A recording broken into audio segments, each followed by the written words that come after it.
Hello and a very warm welcome to France 24. I'm Sanam Chantier. Now, over the next hour and 45 minutes, we'll be bringing you special coverage of one of the most fiercely fought elections in Turkey's modern history. This Sunday, voters cast their ballots twice. Once to choose Turkey's next president and a second time to pick members of parliament. Now, with early partial results in, the incumbent Recep Tayyip Erdogan is in the lead with 57.02% of the vote. That's after 40% of the votes were counted. His main rival, Muharram Ince, the head of the Republican People's Party, is in second place with 28.3%. Now, this Sunday, there were a plethora of issues on the voters' minds, from the economy, double-digit inflation, unemployment, a plunging currency, to human rights and security, and that list goes on. To discuss those, I'm joined here on set by Yavuz Baydar, who's a Turkish journalist, blogger, and co-founder of P24, the platform for independent media, and, of course, France 24's own international affairs editor, Armen Georgian. But first, let's go to our correspondent on the ground to get the very latest. Shona Bhattacharya is standing by in Istanbul.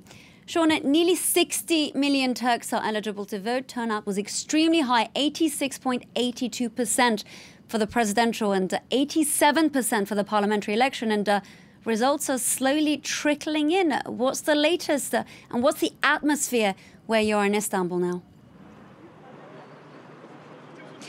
Well, here in Istanbul, everybody is literally waiting for the results. They're holding their breath. As you said, that turnout was very, very high, 86 and 87%. That means that in Turkey, we haven't seen a turnout this high since 1987. That's more than 30 years ago. This is really a crucial election for Turkish history, but also for everyday Turks. I was just speaking to someone earlier who was telling me that with the economic troubles that are going on now, a kilo of potatoes costs 6 Turkish lira versus just 2 just over 3 weeks ago. At the beginning of June, the price of a kilo of potatoes was less than 3 times less, I should say, than what it is now. So a lot of concerns. People are waiting anxiously.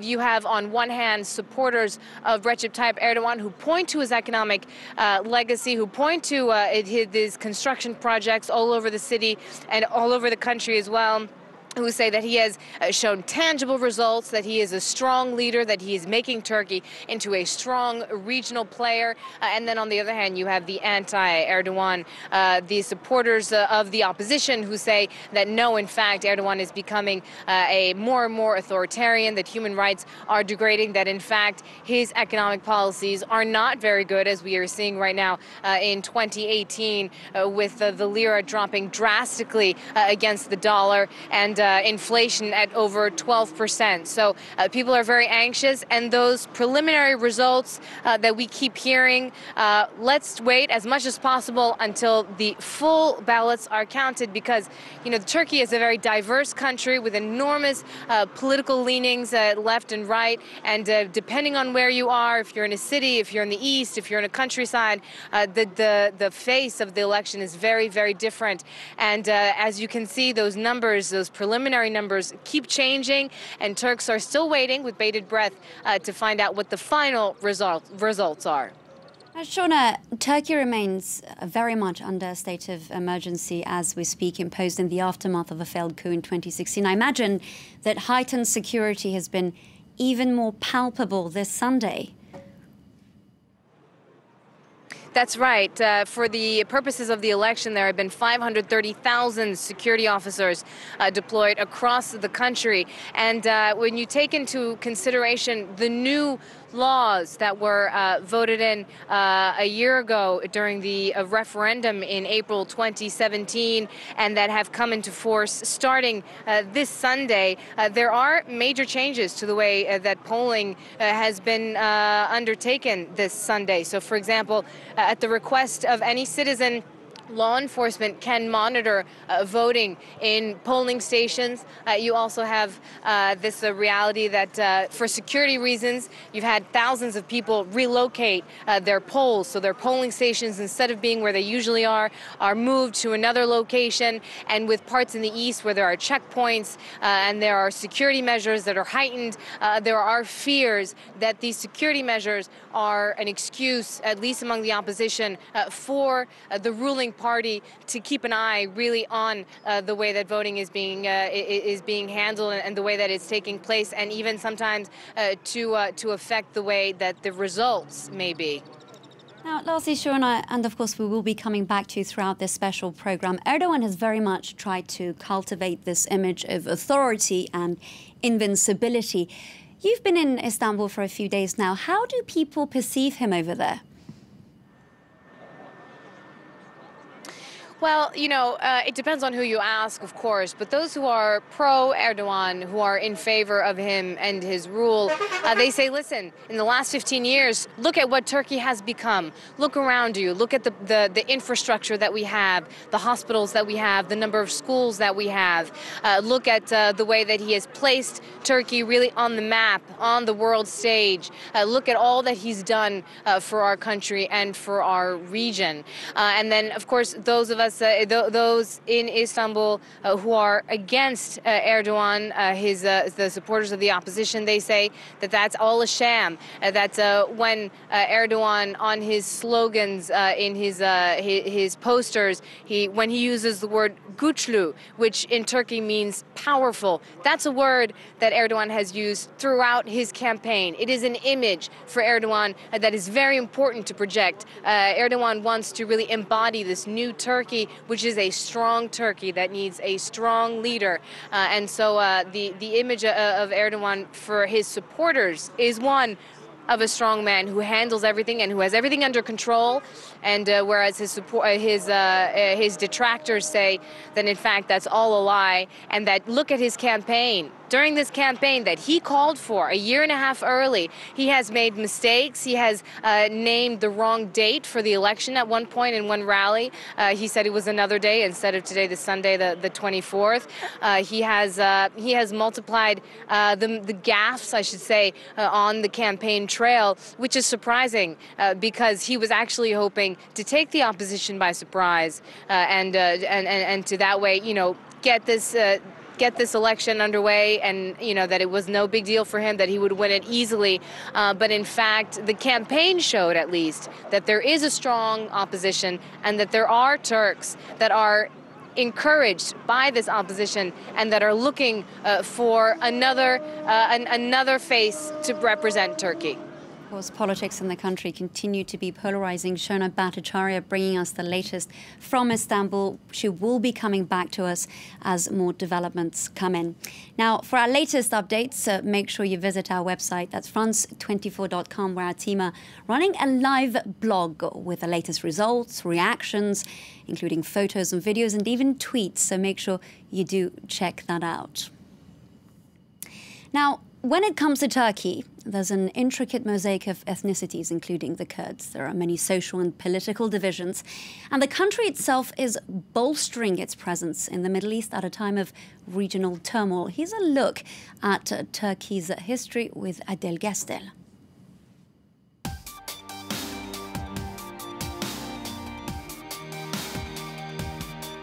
Turkey straddles both Europe and Asia, giving it major strategic importance. It has a population of over 81 million. In 1923, Mustafa Kemal founded Turkey after the fall of the Ottoman Empire and was called Ataturk, meaning the father of Turks. He went on to impose secularism and the Latin alphabet and called for the emancipation of women. Turkey joined NATO in 1952 and now represents the organization's second biggest armed force. The Turkish army has been at the helm of several coups d'etat since the 1960s. 1994 was a pivotal year for future leader Recep Tayyip Erdogan. He became the mayor of Istanbul. The membership of Turkey in the European Union appeared to be on the cards in 1999, but progress has stalled because of concerns about the country's human rights abuses. Meanwhile, Turkey continued to grapple with its Kurdish conflict. Erdogan consolidated his power, becoming president in 2014. After a failed coup in 2016, there were purges, cracking down on thousands of people. Today, Turkey faces regional turmoil. The country has to contend with conflicts like the Syrian war, the ongoing Kurdish problem, and terrorism. I'd like to now bring in Yavuz Baydar for analysis. He is the editor-in-chief of Ahval. Thanks again for joining us here. The voter turnout was extremely high. Is that plausible? Well, that was kind of expected, and usually the voter turnouts are high in Turkey, but this time it is sort of a peak, I would say. And it also explains why, at least so far, Erdogan and AKP parties' votes are so high, because the main question for the pollsters was whether or not the so-called lazy AKP Erdogan voter, who thinks that everything is fine, why should I go to the ballot box, has now mobilized en masse and went to the ballot boxes. This was one. And second, whether or not the youngsters, first-time or second-time voters, will be turning out. It seems both segments are now mobilized and voted more than usual. So, but the higher turnout, it seems, again, so far, that it has served the current power, AKP and Erdogan. That is my next question for you. These elections are very much brought forward by Erdogan. We know that other leaders across the world have done this, snap elections. I'll give you an example of that, of course. Theresa May, it didn't so much work in her favor, but it seems as though it certainly seems to have worked for Erdogan himself. So far, but, you know, as we speak, the counting of the vote is continuing, and the latest, as of more than half of the votes were counted, is around 56, 57, let's say, % of the vote, but it's going down. But as the counting of the vote is also slowing down. And also, but he needs 50%. True. But the problem in Turkey, and that's raising the tension, is that everything is dependent on the data issued by Anatolian Agency, which is fiercely pro-government, pro-state, and it's the only agency that is the channel, and this creates confusion and suspicion, and that's why we will have to see perhaps towards maybe an hour or two later what happens. But as I said, the trend is now going down from 56, but down to which point, it's very difficult to see. Another point is, it's another key question, whether or not the pro-Kurdish HDP party would be able to pass the very critical 10% threshold, which is necessary for entering parliament. It is, according to Anatolian Agency data, it is still below the 10% threshold. Actually, we've just had a statement from the AK party saying that it looks like they have reached the 10% threshold, though it's not been confirmed yet. We have still, remember, 40% of the votes still to be counted. And Anatolian Agency, according to opposition, claims, has issued more pro-AKP provinces data so far, and it's going down. And as we move towards the western provinces, which is not really pro-AKP, that number can fall. But Western Anatolia is not necessarily pro-Kurdish HDP party either. So we are in the middle of a thriller, in a nutshell. Absolutely. Before I move on to our international affairs editor, Armin, who's also on set with us, I want to find out, especially from those that don't necessarily follow the Turkish story, how someone like Erdogan continues to have so much support in the country, given that he's taking Turkey in an authoritarian direction.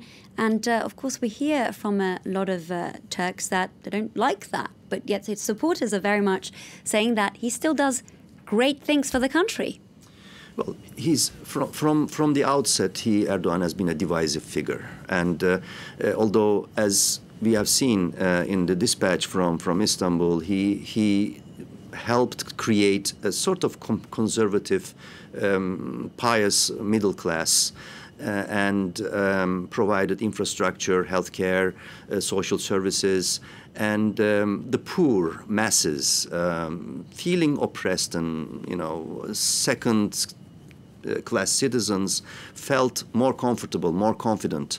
Also, some reforms in terms of liberating the headscarf in public places, public domain, etc., has also boosted his image.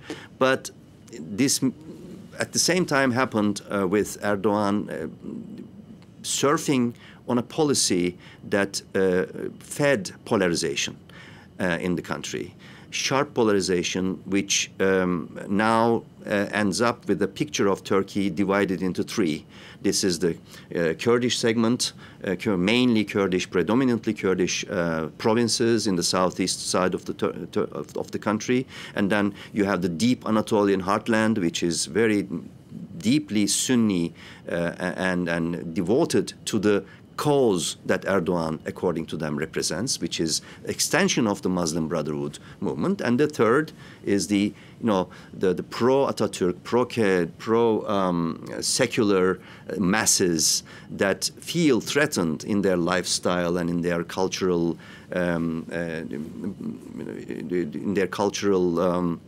segments. That these divisions into three remain, as we see again in this latest figures in the data, remains election after election after election as a solid sociological fact. Turkey is divided into three.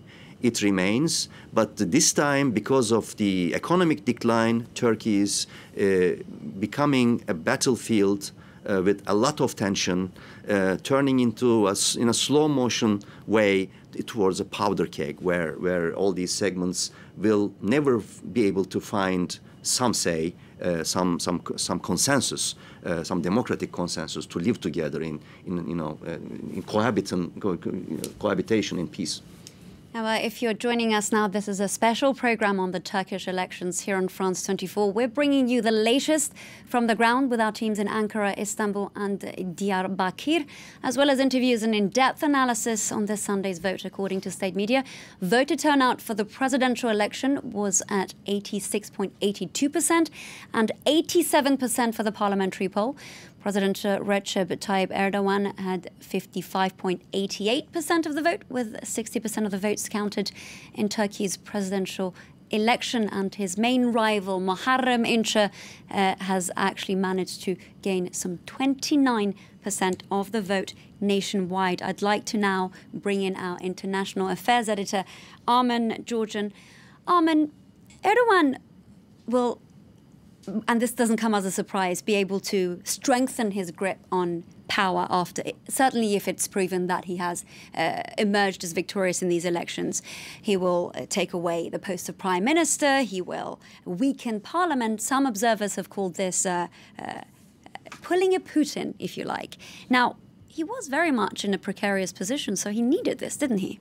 Yeah, I think we haven't talked yet about the parliamentary election, which is happening and as well in parallel, and that's the outcome of that is going to be very important to the future balance of power between this new executive presidency and parliament, because we now have, in some ways, an American-style situation that is facing us in the future, where you could have a president from one party in the presidential palace and parliament controlled by another party. That's what could happen with this move towards a presidential system. Of course, in the old system, in a parliamentary system, if you can think of it a bit like Britain, for example, the person who wins the parliamentary election forms the government. So that's how things used to be. That's now changing, but of course it's not like the US in the sense that in the US you have all these checks and balances as well. So if President Trump, wants to do an executive order on immigration, a judge can stop him doing that. It's very hard to see an equivalent thing happening in Turkey today if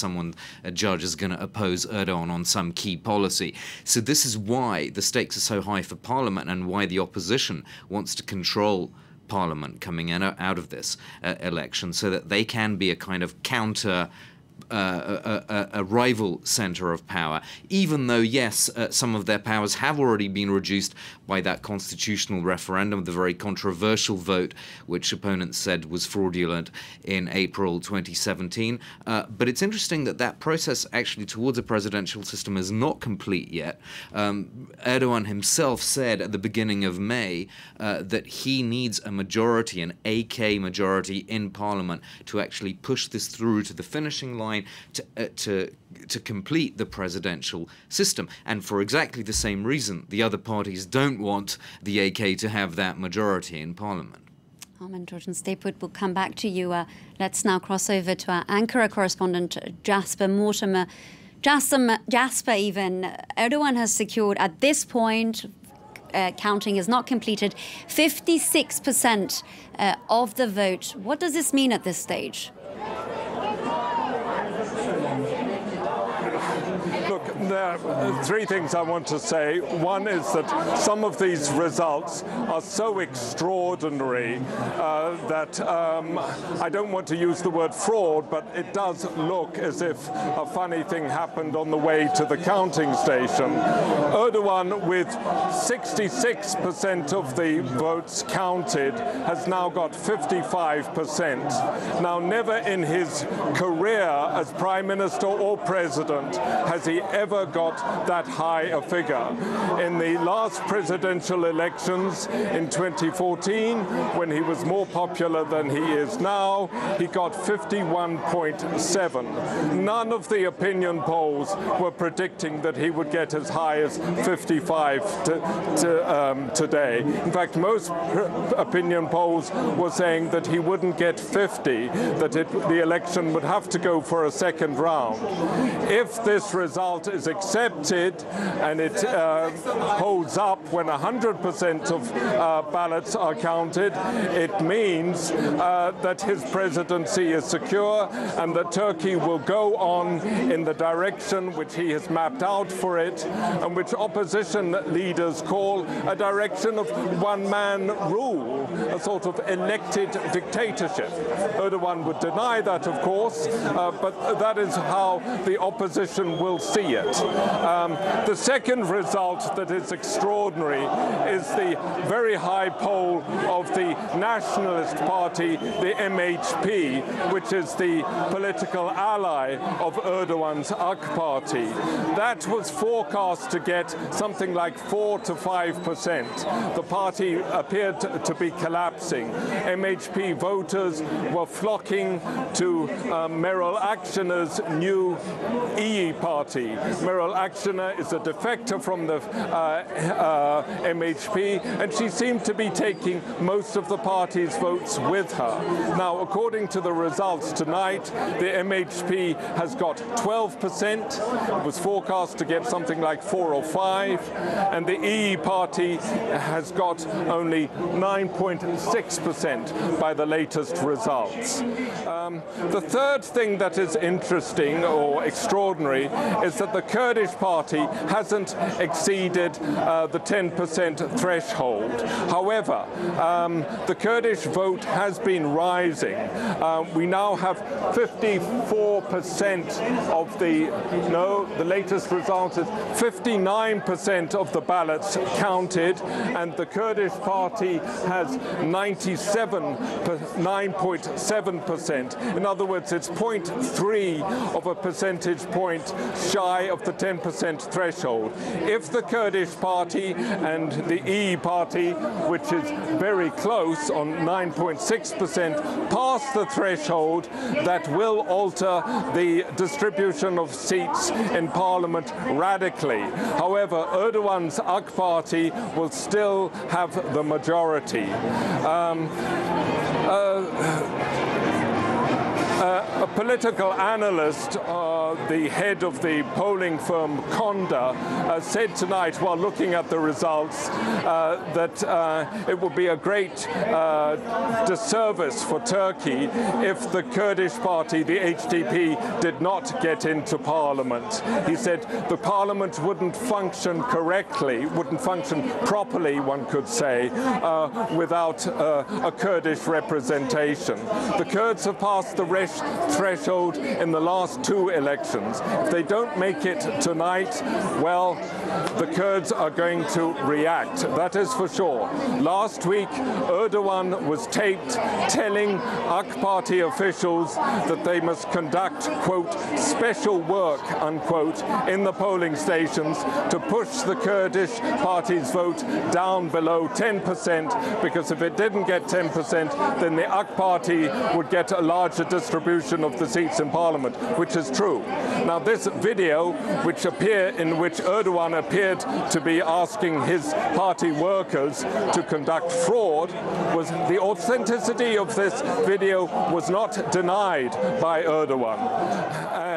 And if the Kurds don't pass the threshold and get 10% and get into parliament, I am quite confident that they will take to the streets. There will be trouble. Jasper Mortimer reporting there from Ankara. On that note, talking about the Kurdish vote, let's now check in with Nurcan Baysal. She's a Kurdish journalist from Diyarbakir in the Kurdish region of Turkey. Thank you very much for speaking to us here on France 24. Of course, we'll be coming back to you throughout the programme. Now, as Jasper just mentioned, our correspondent in Ankara, one of the main questions in today's election was whether the HDP, the pro-Kurdish party, is going to break this 10% barrier, because if it does, that would allow it to take seats in parliament, meaning that Erdogan's AK party will lose its majority, making it certainly harder for him to put his imprint on policy and power. Yeah, in fact, it's not a very big question in the region, because in the region people believe that HDP will pass the 10% threshold, because it seems that I was also just coming from the election stations, and in most of the ballot boxes in Diyarbakir, HDP far ahead.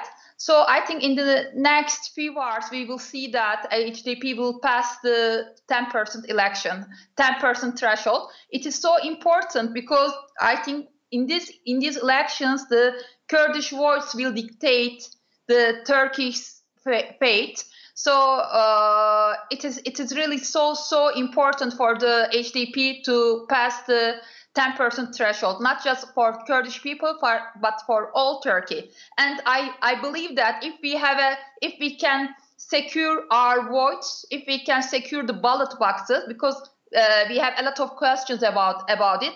If we can secure it, HDP can, I think, pass the 10% threshold. But we have real security problems in the region now. As maybe you know, thousands of ballot boxes were reallocated. And today, it is really, we took a lot of different news from the rural areas of Kurdish region that a lot of people couldn't reach the ballot boxes. Now, you seem extremely optimistic that the HDP will secure this 10% of the vote. But of course, if it doesn't, and our correspondent in Ankara mentioned this, there is talk of people taking to the streets. If people believe that they rigged the votes, I think they will go to the streets, you know. And if HDP couldn't pass the 10% threshold, I think it will be so hard not for only Kurdish people but for all Turkey, because Turkey can come to a point that never return again. And one man despotic governance, you know, will dictate Turkey. And so I think, yes, if people believe that they rigged their votes, and maybe they can go to the streets. We don't know. It is really, everything is so unclear now. It is so unclear also in Diyarbakir. But as I learned from a lot of journalists who are working in Diyarbakir, in most of the ballot boxes in Diyarbakir and in Kurdish region, it seems that HDP is far ahead, but we will see. And Nurcan, but you know, at the beginning, usually Anadolu Agency is a pro-government agent, and usually at the beginning in every election they do it. First, they usually count the votes coming from the pro-AKP places and districts. Now, Nurcan, you and I spoke earlier, and you were on your way to some polling stations. You mentioned, how has security been in the Kurdish region this Sunday?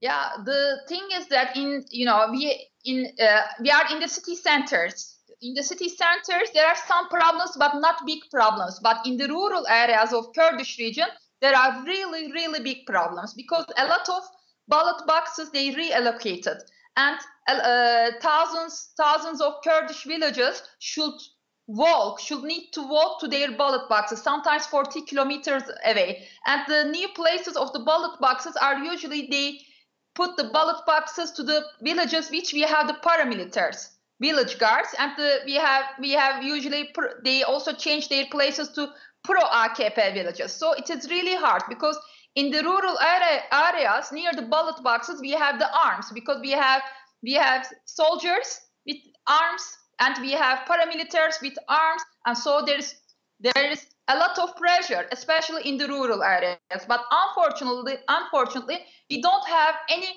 election observers in the rural areas. And today in Diyarbakir and in the region, the election observers who came from the other countries were detained. So, I think the problem is in the rural areas, not in the city centers.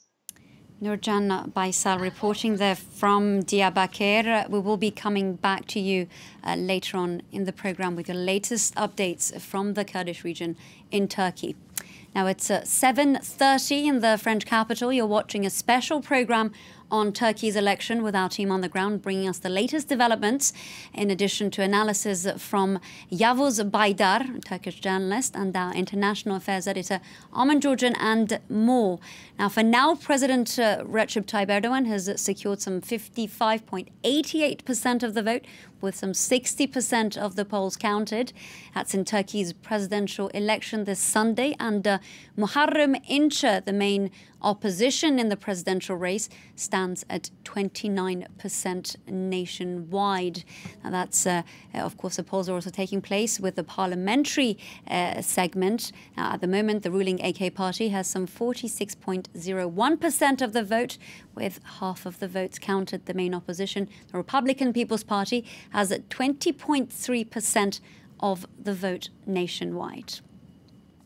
Now, we've been talking about the incumbent President Recep Tayyip Erdogan, who has been at the helm of Turkey for 15 years now. Observers say he ranks as the most key figure in the country's history, alongside the country's founder, Mustafa Kemal Atatürk. Here's a look back at the 64-year-old's political career with Laurent Berstecker.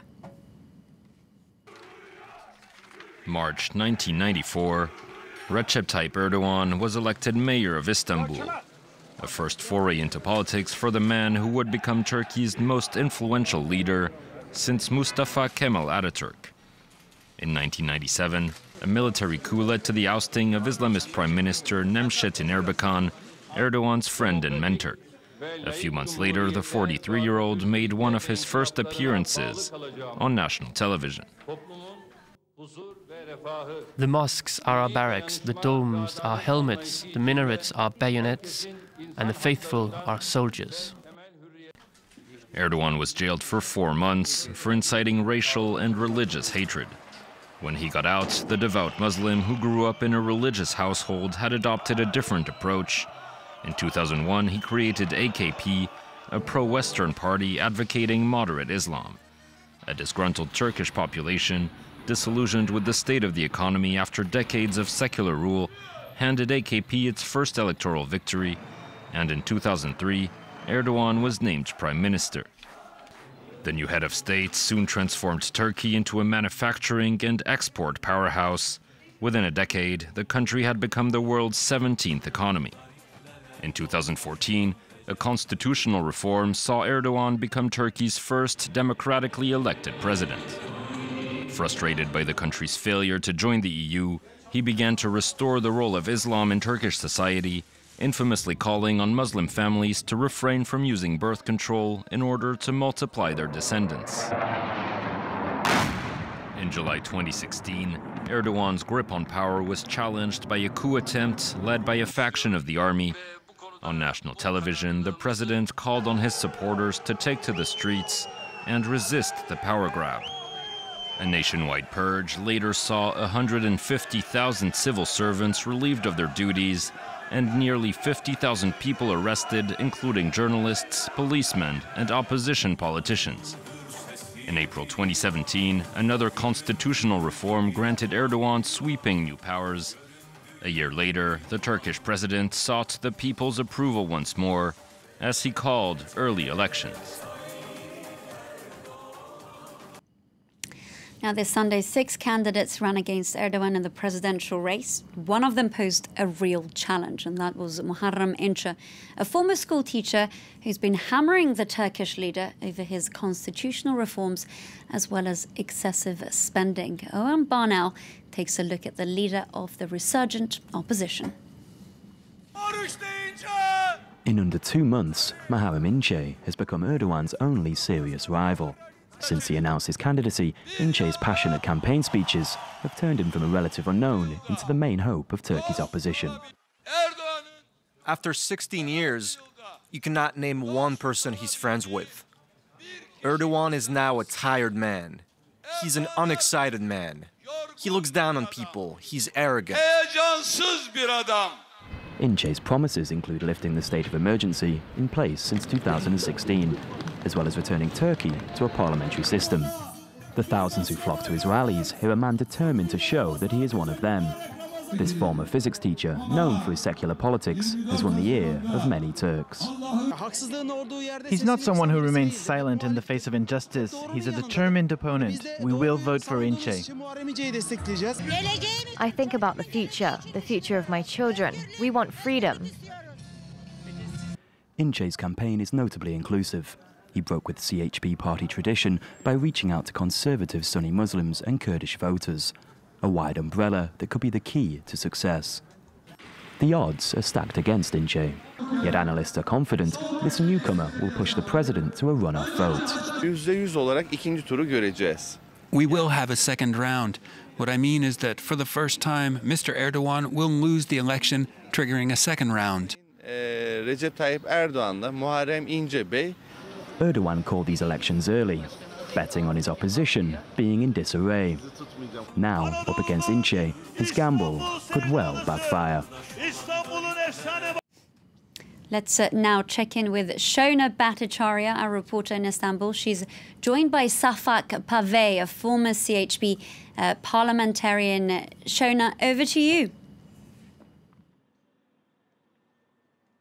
That's right, Assalam. I'm joined by Shafak Pavey, former MP of Istanbul with the Republican People's Party, the CHP, the historical party of Turkey, and of course the party that is today represented on the ballot box by Muharram Ince. Thank you so much for joining us on France 24. How are you feeling this evening? Well, it's quite exciting, of course. We are hoping to get the results that we worked hard for.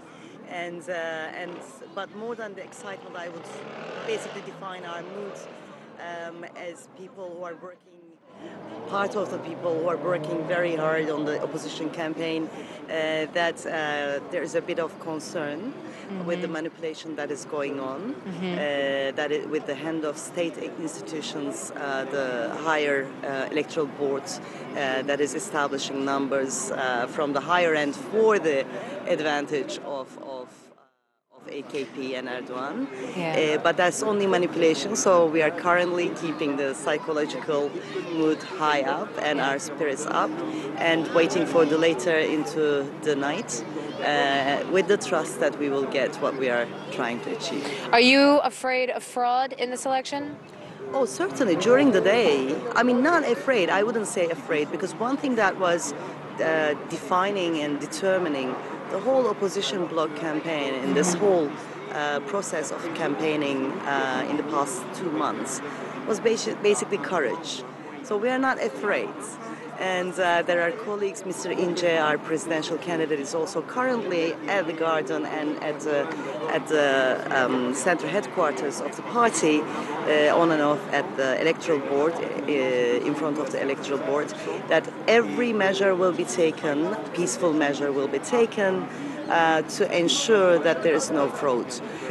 There is the misinformation and propaganda that is so heavily done by 90+% pro-government media of mainstream, as well as by the hand of state institutions, that is electoral board, state television, and state agency, that is the only holder of the results. Well, that's the thing, is that if the state agency is controlled by the government and people don't trust what the government says, then who has the real results, and where do people go to get information that they think is not biased? Yes, but that is exactly what we are doing. Basically, the 3 channels that has been covering the opposition campaign and the media, the independent newspapers that are establishing the results, with the feed from the opposition blocs established another agency that has been established for fair results. For fair results. So we could have competing numbers fair tonight. elections. It's called fair elections in Turkish. Okay. And so we do have currently competing numbers with each other.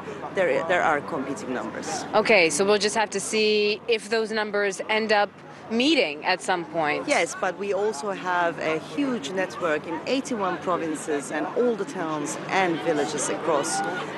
All our observers are there from 5 parties that has collaborated under the opposition bloc plus HDP. But what happens if the final results are announced and they're really different from the results that the CHP has observed on the ground? Well, certainly every incident is being reported right now back to the headquarters and the fair election board that has been established by the opposition coalition. And we do have one thing that tells you the real truth, is basically what observers have noted, and the original papers of the results that has been taken from each ballot box that is being received currently by the headquarters of CHP and other opposition parties. So that we are confident. Okay. And we shall not basically leave it to the chance.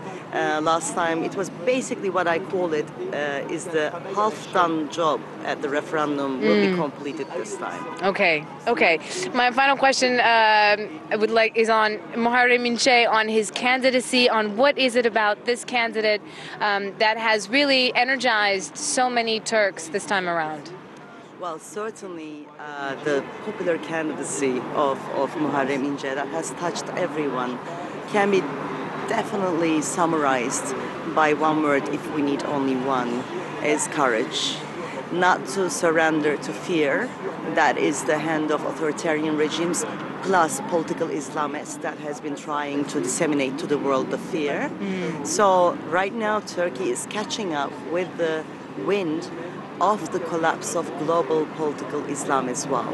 So my society is basically catching up with the courage that Muharram Ince has been standing for, along with other presidential candidates from the opposition bloc.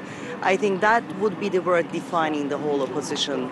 But on the other hand, of course, he has opened the path to Turkey that there are other choices apart from national solitude that AKP is proposing, with having conflicts everywhere at the borderlines with it, from the EU to the US to the all conflicted relations, with Syria and else.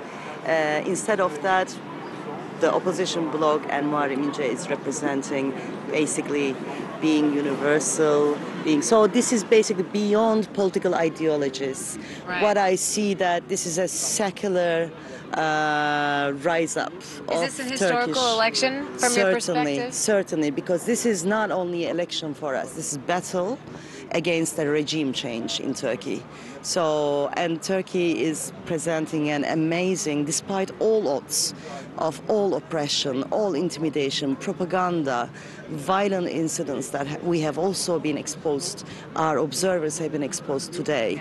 Let us not forget people have been killed today in different cities while trying to observe the ballot boxes. That's right, especially in the east. Yes, despite all that, this is a movement of resilience and unification beyond political ideologies to keep the modern journey of Turkey going on.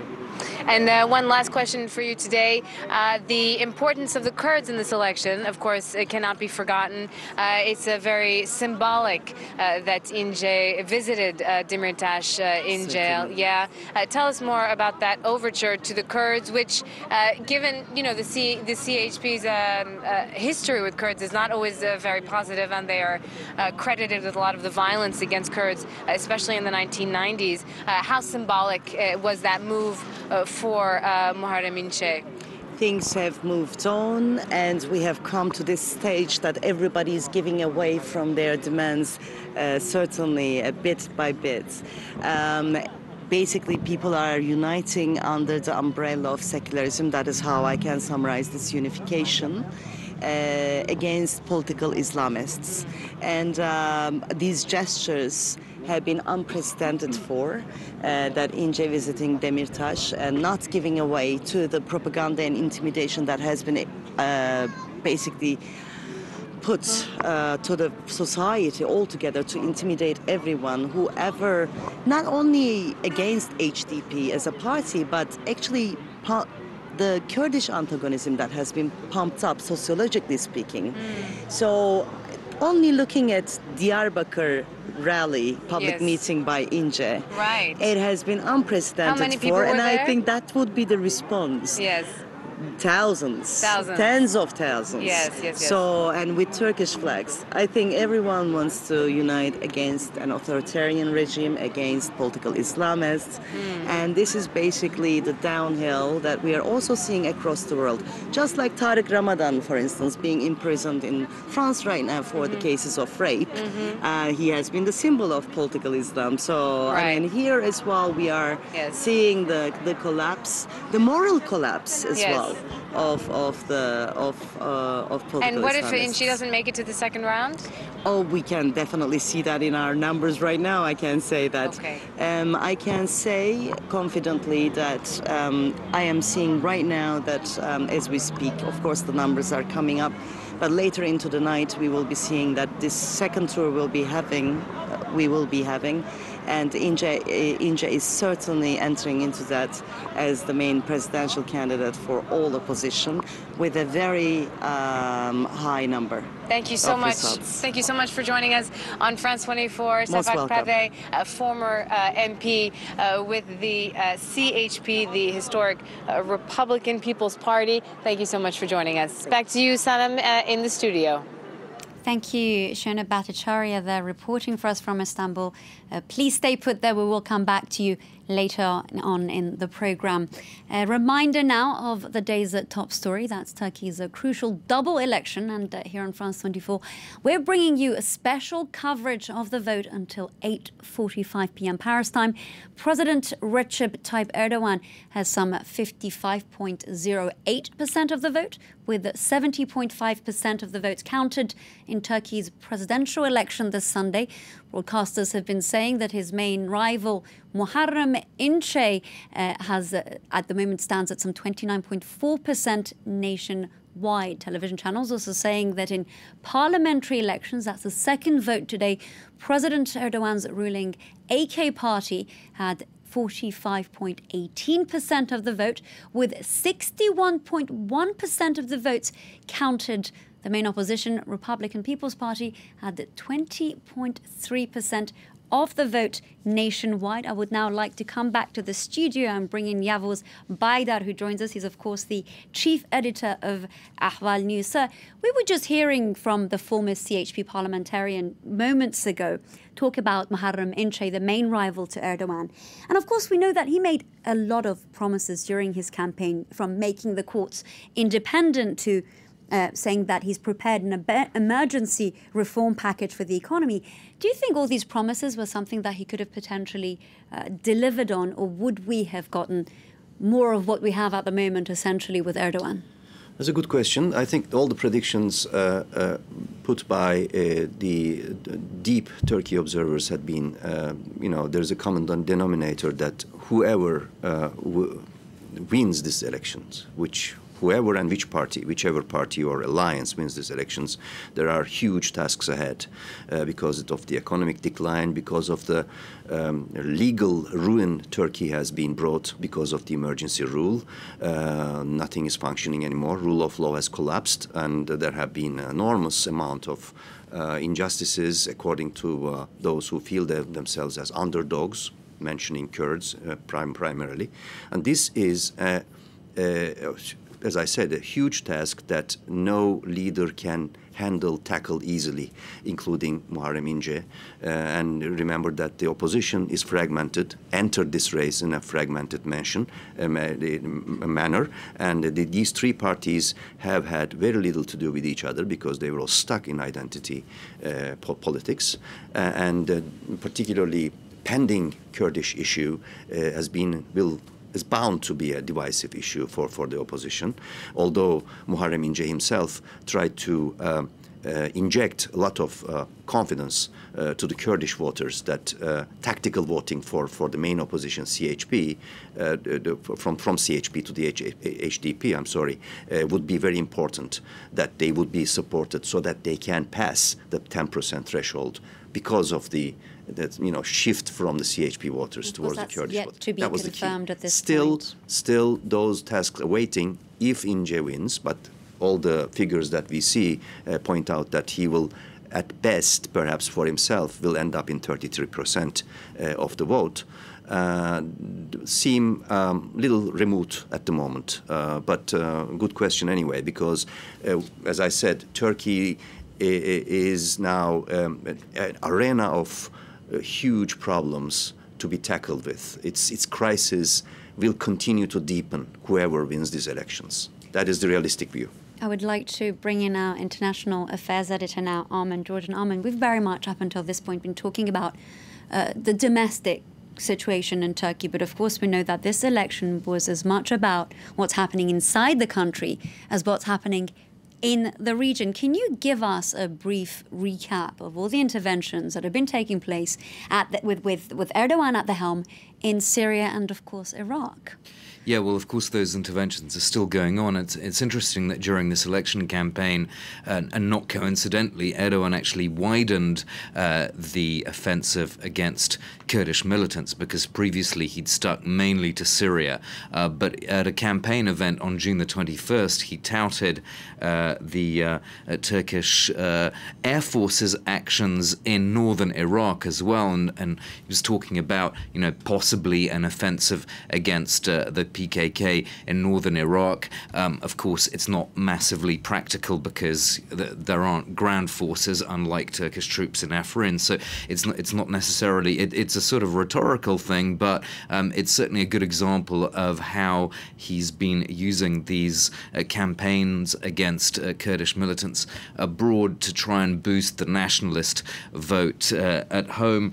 So just, in terms of a recap, the turning point was obviously that Turkish operation in Afrin, which in northern Syria, which began in January, and that's something that Erdogan's definitely used in this whole election campaign. Firstly, to say, look, we've cleared out the terrorists, as he called them, but also we're capable of being pragmatic and working with the Americans, as they are now doing in Manbij. They have, at least on paper, a deal under which the YPG will be leaving Manbij. So he's very much touted both of those things. On the one hand, Turkey's capable of standing up for its own interests, even if that means annoying Washington, but we're also capable of being pragmatic. So he's definitely played both of those cards during this election campaign. You just mentioned Washington earlier. Our guest, Yavuz Baydar, said that, and this is something that a lot of observers have been saying, Armen, that Erdogan is very much a divisive figure. As it stands, who can we say are his international allies? Wow, that's a good question. Well, there's some, there are some historical allies like Azerbaijan and Pakistan, and these are constants. But if we're talking about the big players on the Syrian crisis, there isn't one steady ally.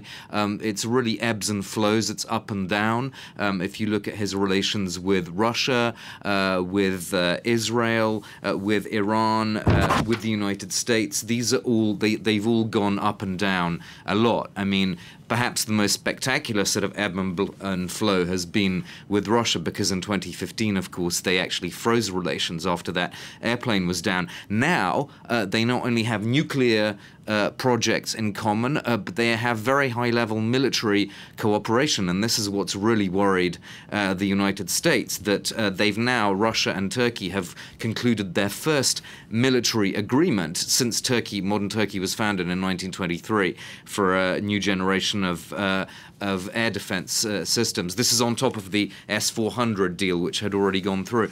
So it's a pretty spectacular shift, really, but in general, yeah, I don't get the sense that there is, that there isn't a sort of necessarily a grand strategy with all the allies. It's, what is particularly convenient at a particular point, and we saw that with this tacit deal between Turkey and Russia to allow Turkish forces into Manbij, basically. But at some point, clearly, Russian and Turkish interests are going to diverge when it comes to dealing with the Syrian Kurds in northern Syria. That's just natural. So it is very much shifting, but that perhaps reflects, the complexity of the Syrian war, and no one else has really managed to crack that diplomatic nut in the region either. It's not only Turkey that has, got caught in various snares. And that brings us to the next question, Armin.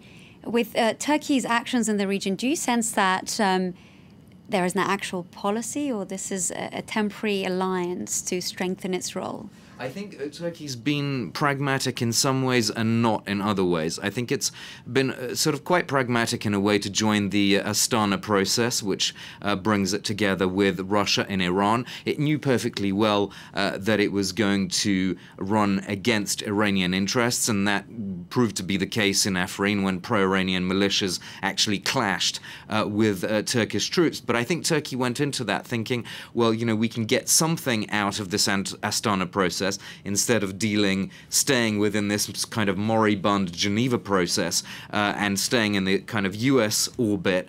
We can get some things, and they did indeed get some things out of the Astana process. First of all, this cooperation with Russia on Afrin, which was absolutely crucial. They got other things as well. They got to coordinate, the Kurdish question, in a sense, in a more broad regional sense with the Iranians, because remember what Ayatollah Ali Khamenei said after Recep Tayyip Erdogan visited Iran. He said Turkey and Iran must work together to prevent Kurdish secession. Now, one doesn't hear a lot about Kurdish secessionist politics in Iran, but it does exist. So I think Turkey got a few things, as well as obviously not managing to succeed in other ways. But it was a pragmatic choice, I think, to get to the Astana process. Where I would say Turkey has perhaps been less pragmatic is this sort of insistence on fighting ISIS and Kurdish militias as well. And this has kind of been a basic contradiction all along, that, Turkey is fighting, or at least supposedly taking on ISIS, but it's also taking on the very group which is fighting ISIS. So, and for domestic political reasons, Erdogan has never wavered from this. He's always saying, look, we have to take on both. You can't have one kind of terrorist but not the other. They're all terrorists, and no other regional player, as far as I can see, has actually bought into that position. So in that sense, he's really gone out on a limb and perhaps not been so pragmatic. Armin, Georgian, thank you for that analysis. Both of you, please stay put. We will come back to you. I'd like to now check in with our correspondent in Ankara, Jasper Mortimer. Jasper, the latest results that we have at this stage is that Erdogan has some 54.27% of the vote. That's with 80.1% of those presidential ballots counted. You've been there throughout the day. You've been observing along with international observers. Was this a fair and clean election? I'm afraid that we're having some technical problems there. We will be going back to our correspondent in Ankara, Jasper Mortimer, shortly. Now, among the candidates running against Recep Tayyip Erdogan, the leader of the pro-Kurdish HDP party, that's Selahattin Demirtas. He was the only contender to campaign from his prison cell. This while preparing his defense on legal charges which carry a sentence of 142 years if he is indeed convicted.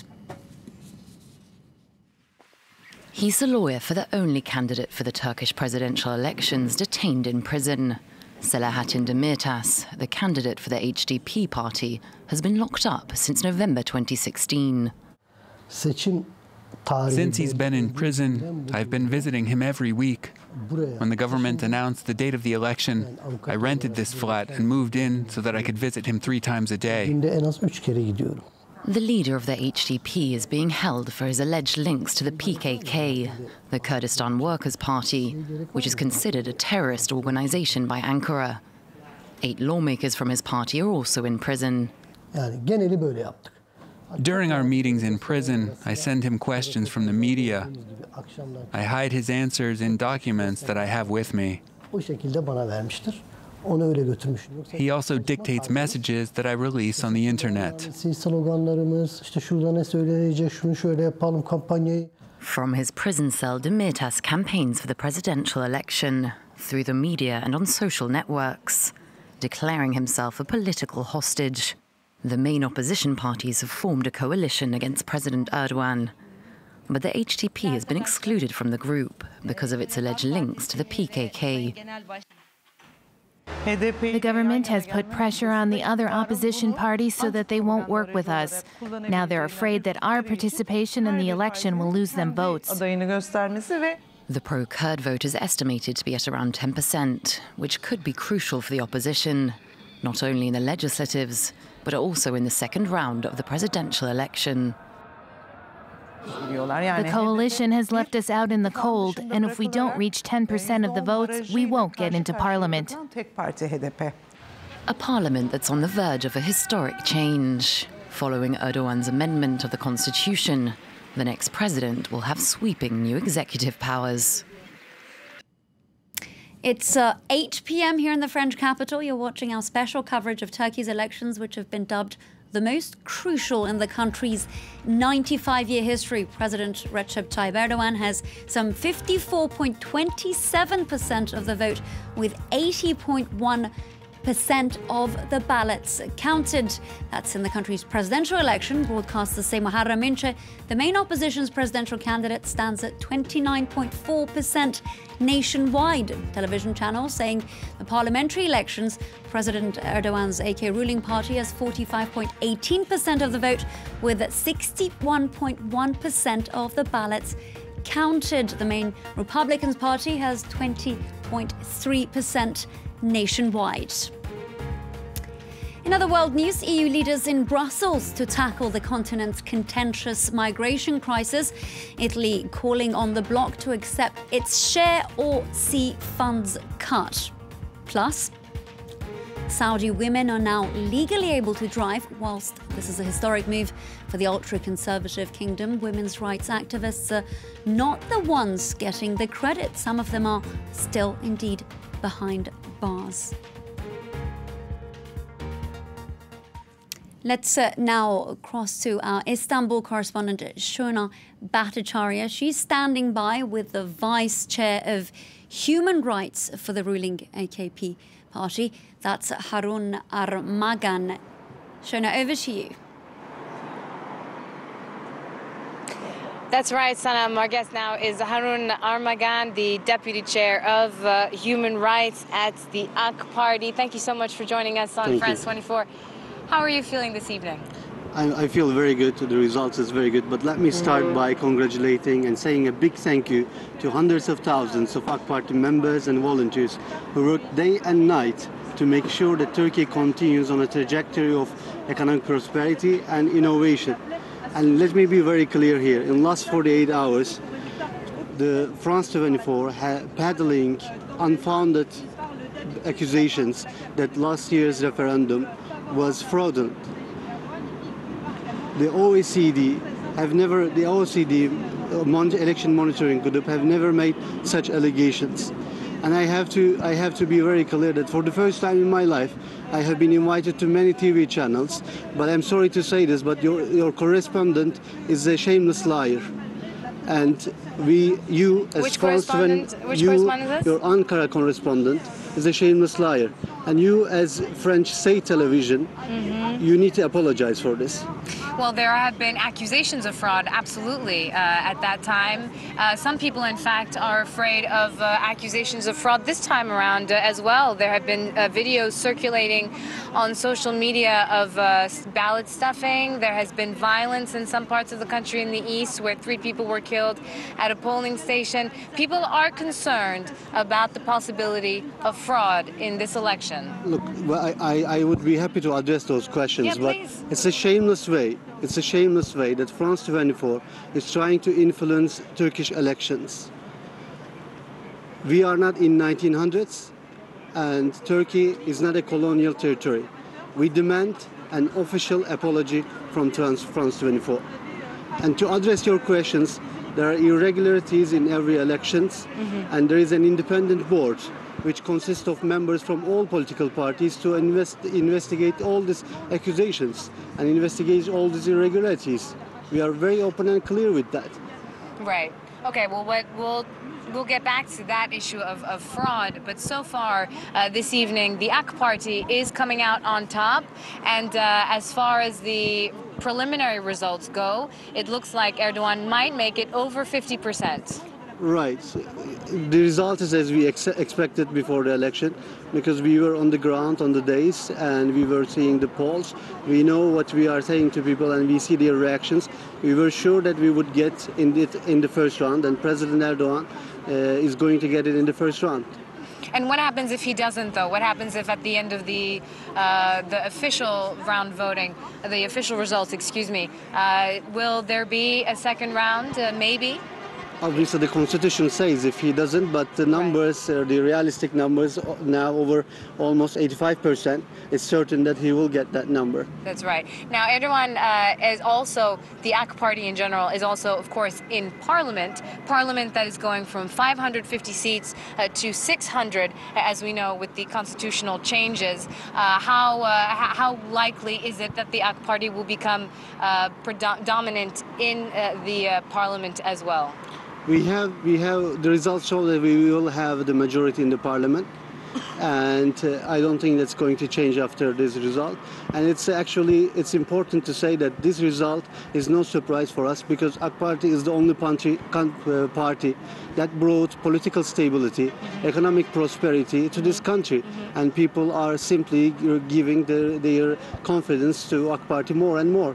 That's right. Now, you as the deputy chairman of the Human Rights, I would be very interested in knowing what you say about these tens of thousands of people who have been fired from their jobs since the failed coup attempt in July 2016. How many people in Turkey have lost their jobs after that coup attempt? Can you tell us? Look, it's very important to understand that Turkey has been going through a coup attempt. A radical group tried to overthrow an elected government. Which radical group? The radical group, the Gülenist radical group, this is a cult, tried to overthrow an elected government, which would not be acceptable in any Western democracy. If you allow me to finish, this is very important to understand the process.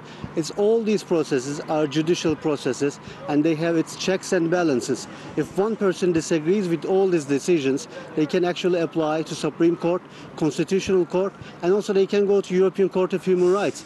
Because we are part of European Convention of Human Rights, all these decisions are binding for us.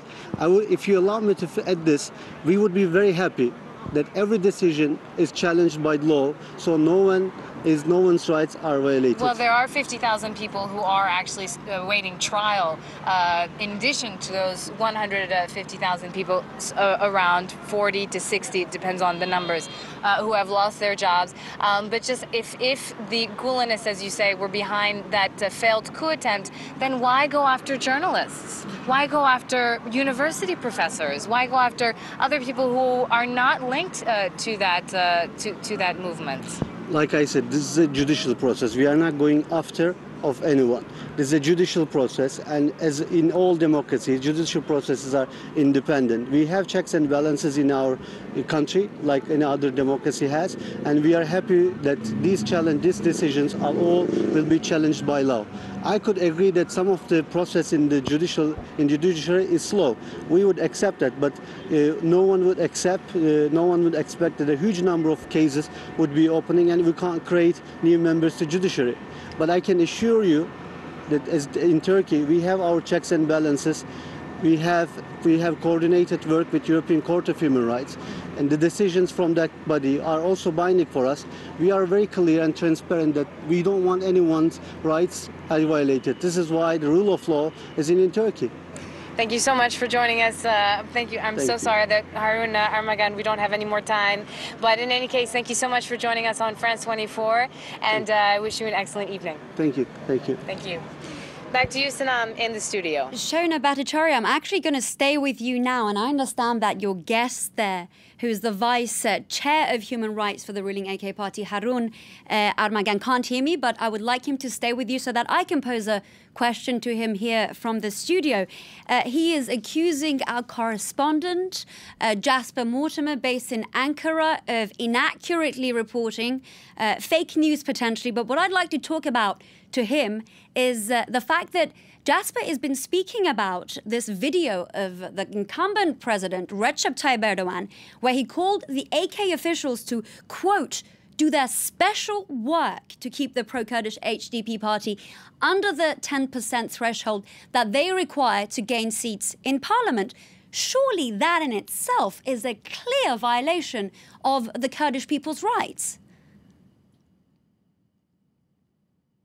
The presenter on the set right now, unfortunately you cannot hear her because of technical difficulties that we're having, but she would like to ask you about a video that's been circulating of Erdogan that's asking officials, party officials of the AK party to, quote, do their special work in relation to this election to make sure that other parties do not get past the 10% threshold in parliament.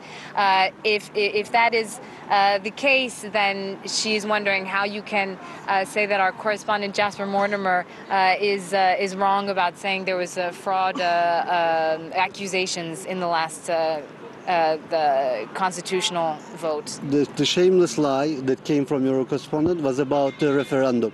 But the videos you're talking about was about this election, and let me clear that one as well. I'm glad that's actually been asked.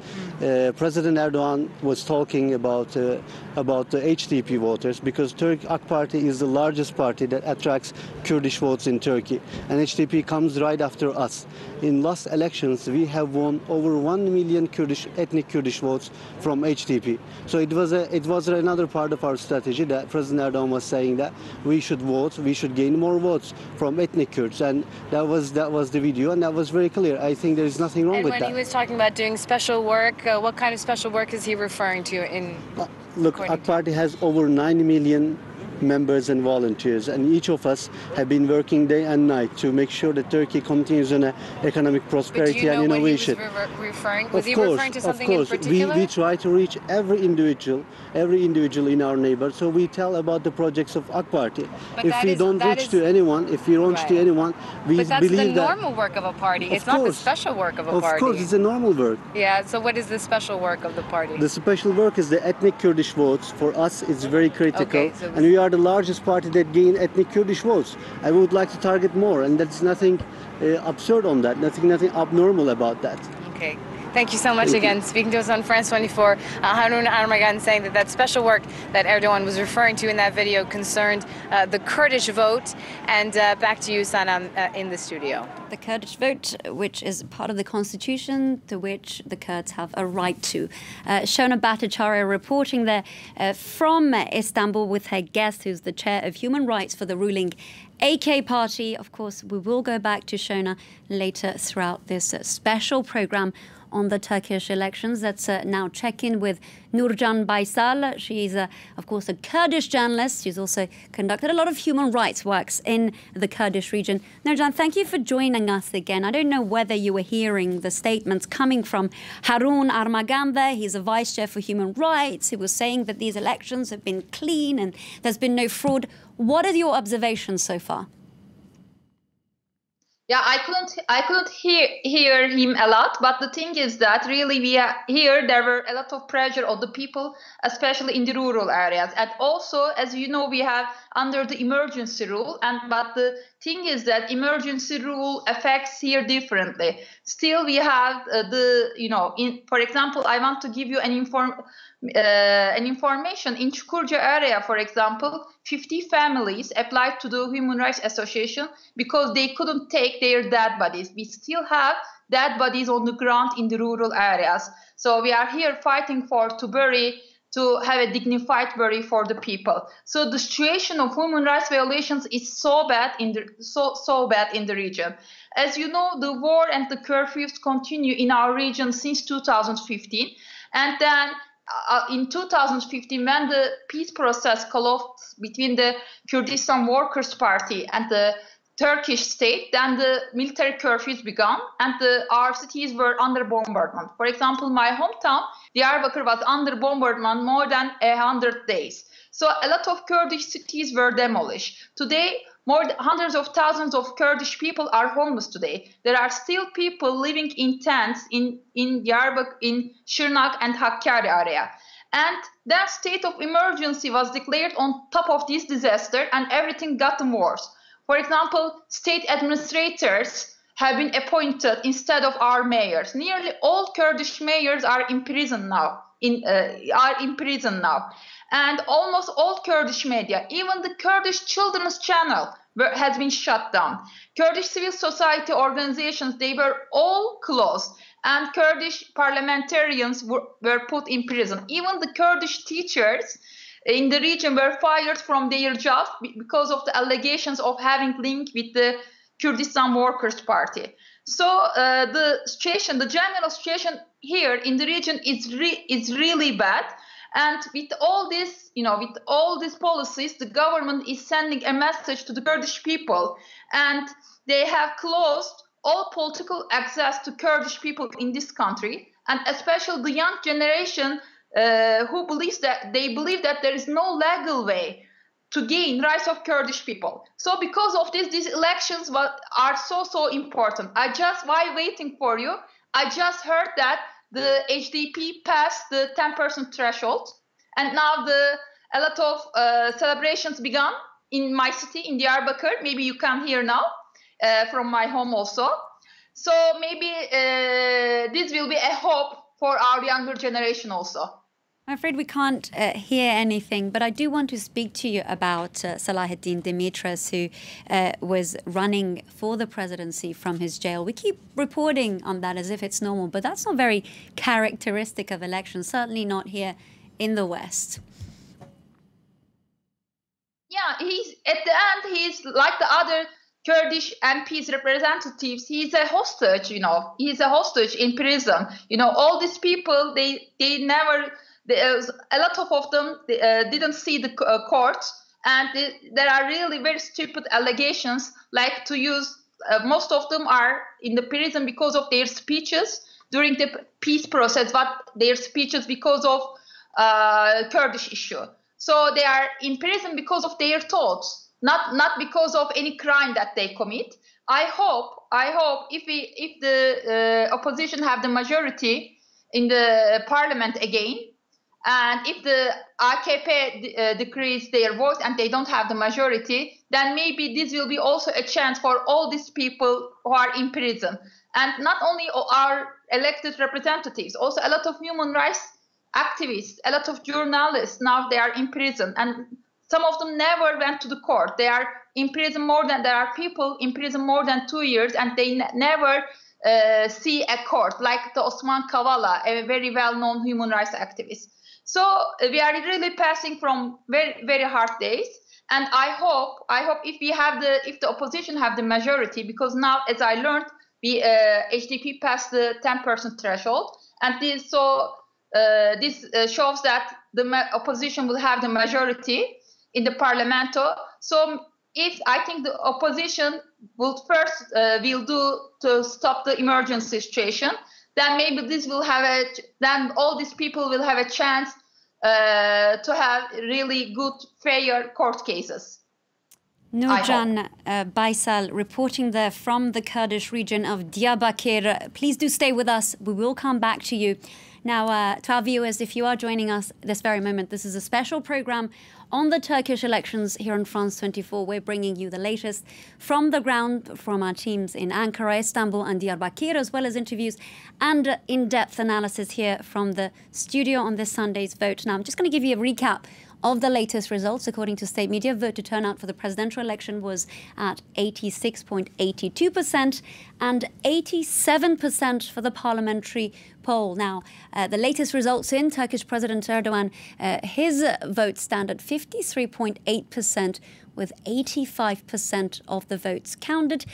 His main rival, Muharram Ince, that's the main opposition candidate, stood at 29.9% nationwide. Now, Turkey's ruling AK party stands at 43.8%, with 80.5% of the parliamentary votes counted, and Turkey's main opposition, the CHP, currently at 21.84%. I'd like to now take a look at the track record of Recep Tayyip Erdogan, a leader who's somehow revered by his supporters and abhorred by his critics. Here's Wasim Cornet. August 28, 2014, Recep Tayyip Erdogan makes history. On that day, he leaves his job as prime minister and becomes the first president to be elected by universal suffrage. Addressing the nation, he calls for a new Turkey on the world stage. We will continue our path towards becoming a member of the European Union with great determination. It's a strategic goal for us. 4 years later, talks are now at a standstill. European countries have repeatedly condemned Turkey for the attacks on civil liberties. But despite these differences, in 2016, Turkey signed a deal with Europe which aimed to stem the flow of refugees crossing European borders.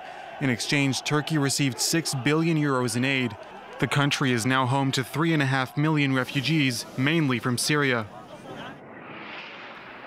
July 15, 2016 marked a turning point in Erdogan's Turkey. Explosions and shots are heard in several major cities, an attempted coup which then ended in failure. A few days later, Erdogan declared a state of emergency and went on a countrywide purge.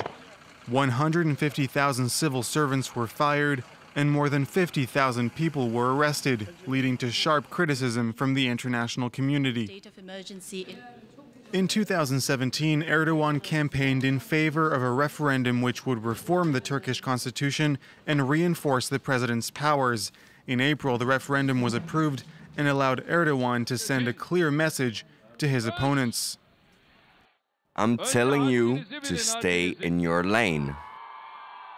Although Erdogan continues to see major support, he has also seen widespread criticism. Many have said he is responsible for tearing down Ataturk's secular legacy by making Turkish society more Islamic. Internationally, Erdogan, the military commander, launched several operations in Syria, fighting against the Islamic State group and the Kurdish YPG militia. Turkey has kept a close eye on the Syrian conflict, but the key to this election probably lies domestically. Erdogan, who has often seen electoral success go hand in hand with economic success, is now facing a declining Turkish lira and growing inflation. I would now like to bring in Mr. Yavuz Baydar. He's been with us throughout the program for some more analysis.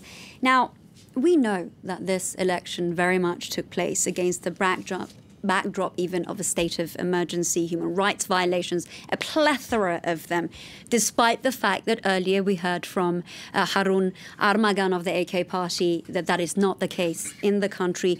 What is the state of human rights in Turkey right now? Well, the part of the explanation for the rise of Muharram Ince and the main opposition, all these rallies with lots of people, much more than before, is telling you how much of a pressure cooker Turkey has become under the state of emergency. There was total fatigue of the way Erdogan managed the country politically, And the lack of role of law has been very clear. Right of property, right to assembly, right to the freedom of expression, freedom of the media were basically eradicated, where the 92% of the media, Turkish media, is now under direct editorial control of the government. We are discussing today in this studio about the credibility of the Anatolian Agency, because it is completely dependent on state powers, Soviet style. So regarding the media freedom, the picture is of a ruin. And as of yesterday, Platform for Independent Journalism, P24, issued a tweet saying that 180 colleagues of mine, 180 journalists, are in prison. Many of them in pretrial detention without even an indictment. More than 4,000 judges and prosecutors have been kept in jail since the attempted coup d'etat. And 150, 160 approximately generals, 1 to 4-star generals, are imprisoned, many of them accused of taking part in the coup attempt while they were sleeping at home that night, some of them at least. So this is part of the way that the people who disagreed mainly with the policies have been facing in the past 2 years, even more, even before. And then you have the picture of purge in the state institutions and outside in academia, where you have more than 100,000 people have been dismissed under what they call completely unlawful circumstances. They had no right to appeal.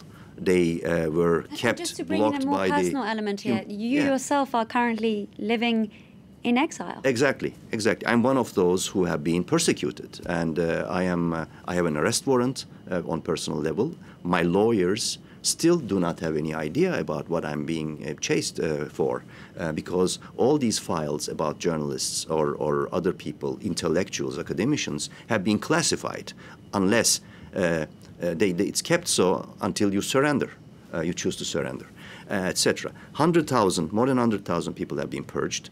They have no right to appeal efficiently, and more than 50,000 people are, since the attempted coup, on very murky backgrounds, kept in Orwellian style or Kafkaesque style in Turkish prisons. So this is the clear picture the world has full agreement upon, and this is a huge headache for Turkey's allies and European Union, Council of Europe, European Court of Human Rights. This has nothing anymore to do with the Copenhagen criteria, which Turkey once upon a time under Erdogan in 2003 or 4 pledged to commit itself to. So this is the whole gloomy picture that we are analyzing the election result today. Unfortunately, the aggression of the power side, people like AKP affiliated representatives, such as this gentleman that appeared, keep saying what Harun he keeps Armagan, saying, of course, of the AK party. what is being expressed is complete disrespect for the freedom of the media. And instead of responding to questions, trying to demonize the media is nothing new for us, because we have been demonized and attempted to be criminalized in our professional of journalism. I'd like to bring in Armin Georgian there. Yeah, just to pick up on something Yev was saying, I mean, about the headache of this human rights situation for Turkey's neighbours or partners, whatever you want to call them.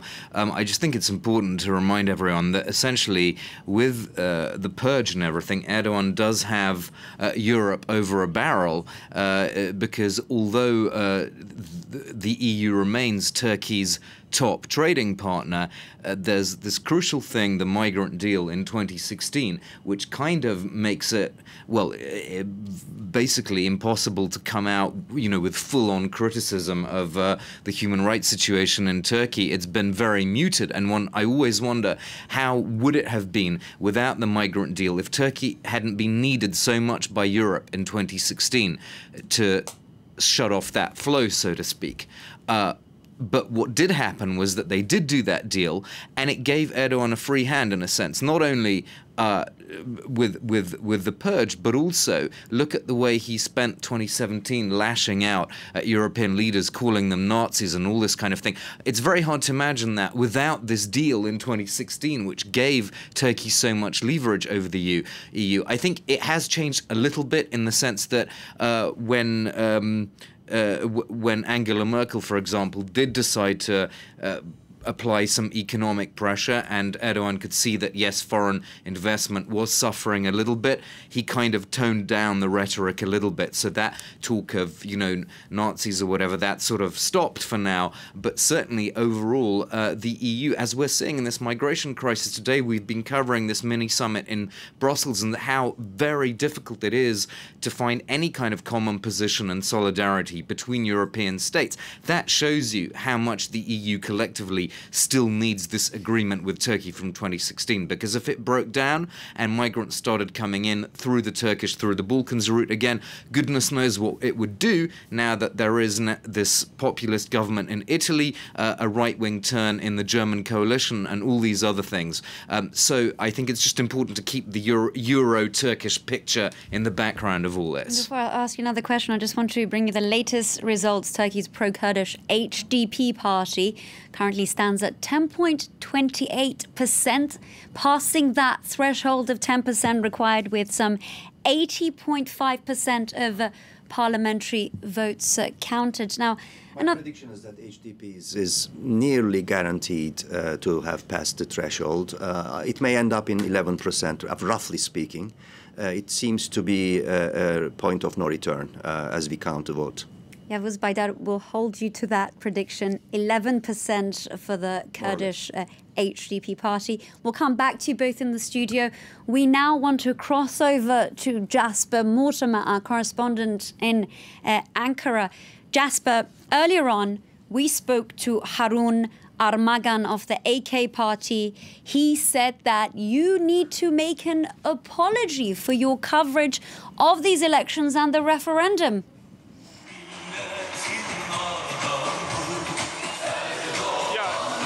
It's difficult for me to hear what you're saying, but I think he said he was angry that I said that there was fraud in the referendum last year.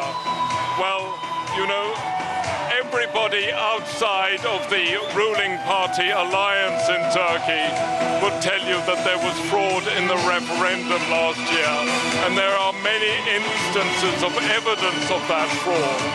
Unfortunately, the Supreme Election Council declined to investigate that fraud. The opposition took the Supreme Electoral Council to the Constitutional Court.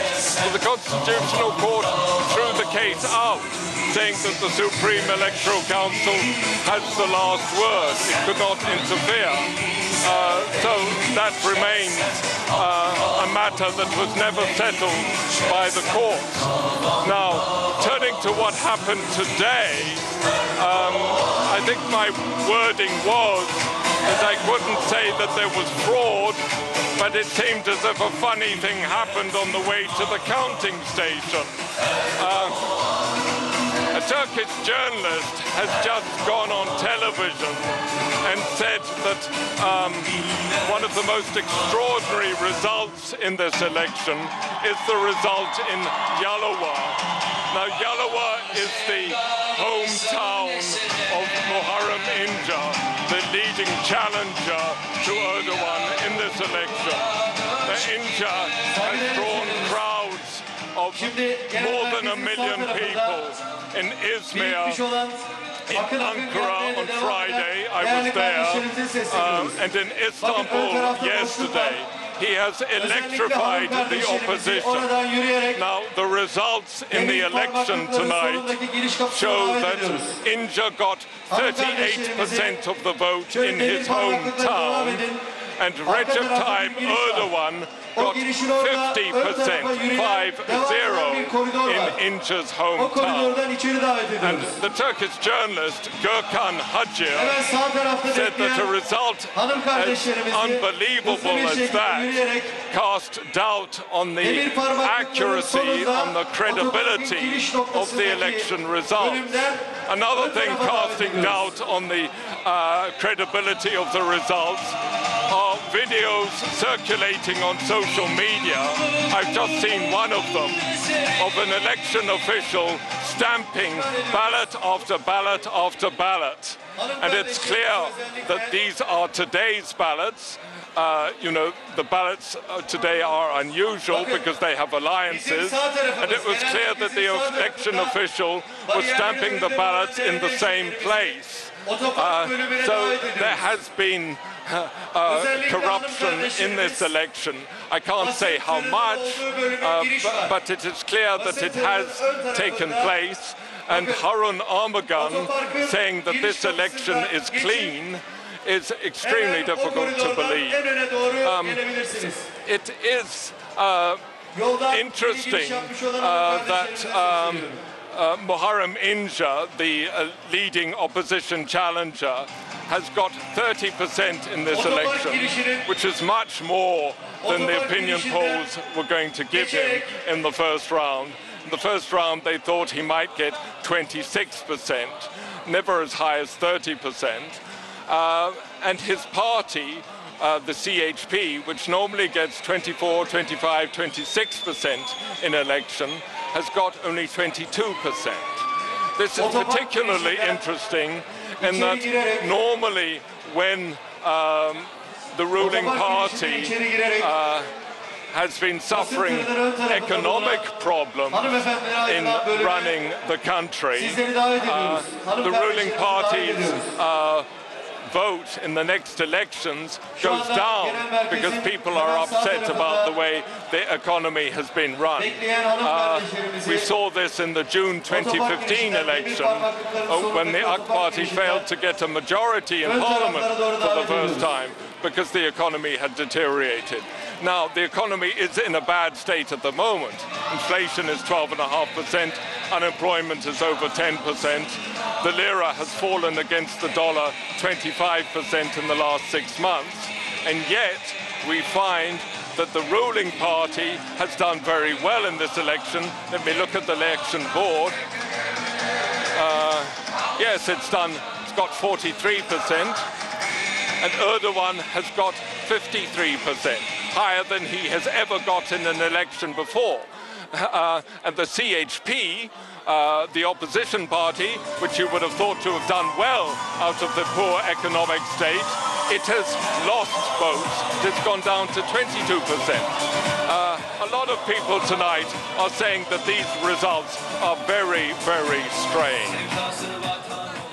Jasper Mortimer reporting there from those very lively scenes in Ankara. We'll, of course, go back to him later in this programme. Now, in the lead up to this Sunday's vote, Turkey's main media outlets have been accused of giving President Recep Tayyip Erdogan and his AK party much more airtime than the opposition. So the opponents have been employing some what's been dubbed unconventional tactics to get their voices heard. Here's a report from our correspondents on the ground.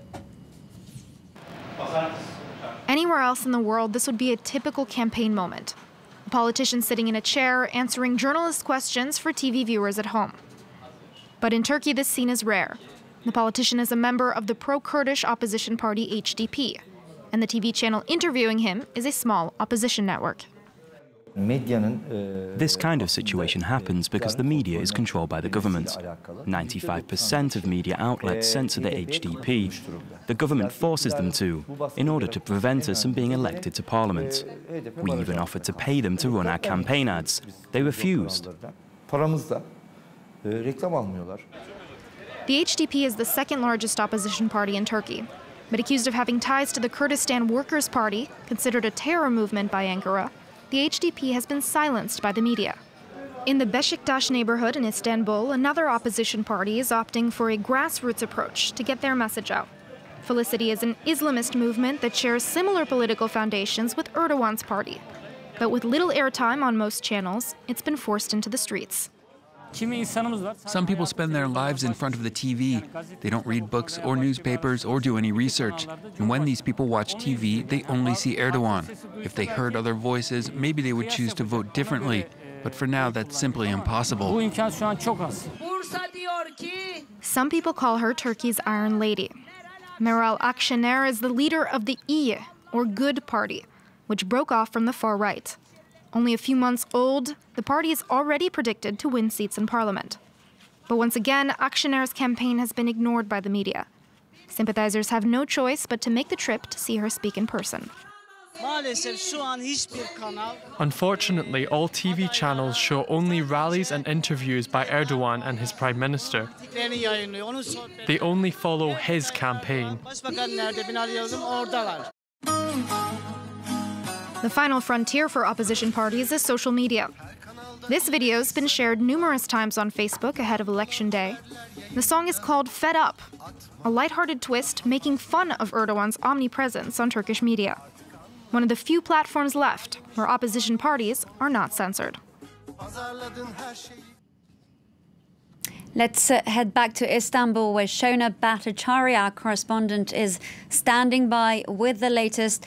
Shona, we have one last question for you at the end of this special. What's the latest where you are? Well, people are still waiting for the final results to come in, and the fact of the matter is that there are basically two sets of results that people are hearing about. One is the official results that are being that are not official yet, but they're the official preliminary results that are being broadcast by the Anadolu news agency. That's Turkey's state news agency. Those are putting Erdogan at about 58% in the presidential vote. That would of course mean that there would be no second round and that he would be president starting this Sunday. The count, however, by opposition parties, including by the CHP, that's the party that Muharram Ince belongs to, Muharram Ince, who is considered to be Erdogan's greatest rival.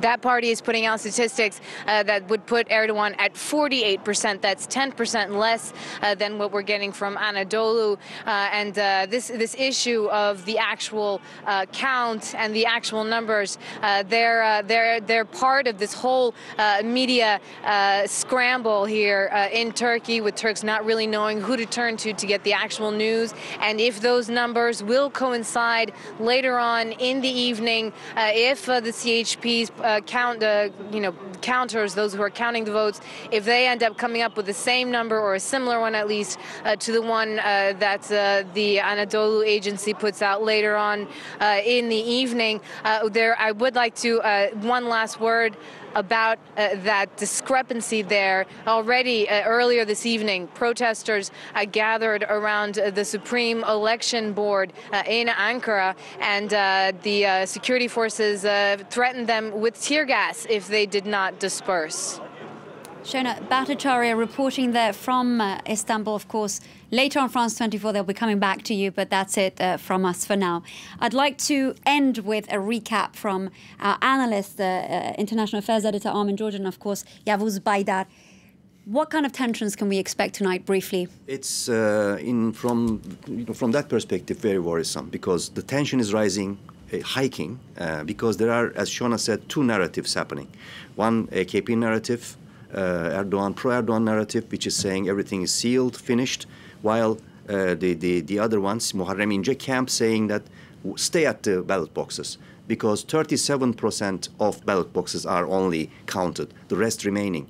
It's not true what the other side is saying. So this is also coupled with the disappointment of the Erdogan camp, Ince camp, the opposition camp, will even put more kerosene on the fire of the polarization in Turkey in the short run. So let's expect or be ready for rising tension in the short run, but also in the long run.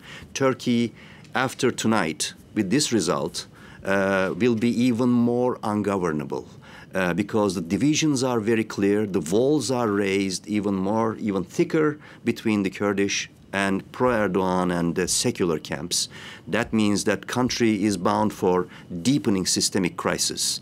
Nothing will be resolved, no agreement is reached, no change has been as desired by those who wanted consensus has been established. So expect more tension in the coming days and coming months. At a time when the region is already in turmoil, threats of terrorism. Thank you very much for that analysis. I'd like to bring in our international affairs editor Armin Georgian for one last question. Armin, the latest results that I have at this point, with some 90% of the votes counted, is that Recep Tayyip Erdogan has 53.32%. He needed 50 to get through. Yeah, that's right. I mean, of course, we'll have to see what the opposition does. They are very mobilized. We heard from Safak Pave, ex-CHP member, about how they've got their own count going, and there are almost certain to be challenges. Jasper was telling us about the challenges to the constitutional referendum of 2017, so we can expect that this is definitely not over. But on paper, so far, you're right, he has avoided, seemingly averted that second round, Sanam. And just one final quick point on the parliamentary election, which is really important as well. The latest projections that I'm looking at, it has the AK party not winning a majority, but rather on roughly 45% of the vote. However, if you add up the opposition parties, they don't get to the same number of seats projected as the AK, or rather they almost do, but given that the mainly Kurdish party will not work with the nationalistic MHP party, AK still comes out on top, but not with a majority. Very interesting times, but certainly we can see Erdogan using that AK share of the vote, even if it's not if it's not over the 50% mark, but the fact that the AK is the single largest party still, to try and push through this agenda of moving from a parliamentary system to an executive presidency. Armin Georgian, thank you very much for that analysis. Yavuz Baydar, thank you very much for joining us, and thank you for watching this special edition of France 24, where we've been bringing you the latest developments on Turkey's elections. Stay tuned for more news coming up.